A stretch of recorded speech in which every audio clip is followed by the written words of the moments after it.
Hello guys welcome back to Matarani helping hands YouTube channel जदि आपण आम चैनल को एपर्यंत सब्सक्राइब कि लाइक करना then please like and subscribe to Matarani helping hands YouTube channel and click the bell icon to get the new video updates.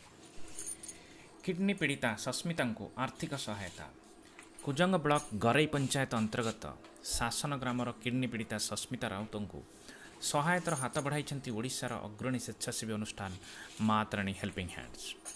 सूचनायोग्य कि सस्मिता दीर्घ 2 वर्ष धरी किडनी रोगर शिकार होई जीवन मृत्यु सह संग्राम करुछंती।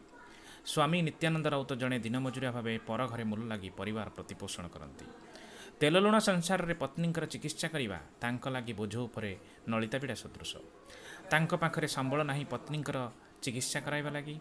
चिकित्सा निमंते अर्थ साजिसी बाधक। खबर विभिन्न गणमाध्यम पाई मातरणी हेल्पिंग हैंड्सर सभापति तथा युव समाजसेवी इंजीनियर शंखेश्वर प्रसाद महांती निष्पत्ति क्रमे वरिष्ठ सदस्य सूर्यकांत राउत, मानस कुमार मल्लिक एवं नंदनंदन जयसिंह प्रमुख सस्मिता बासभवन में पहुंची तांको 10,000 टंकार आर्थिक सहायता देवा सह तांकर आशु आरोग्य कामना करथिले। मातरणी हेल्पिंग हैंड्सर बदान्यता पाई सस्मिता और तांको स्वामी कृतज्ञता जणाइथिबा बेले संगठन रे कार्य को स्थानीय अंचल रे अत्यंत प्रशंसा करा जायछि। आसंतु शुणिबा सस्मिता राउतଙ୍କ प्रतिक्रिया। कौन ହେଇଥିଲା कौन स्टोन ହେଇଥିଲା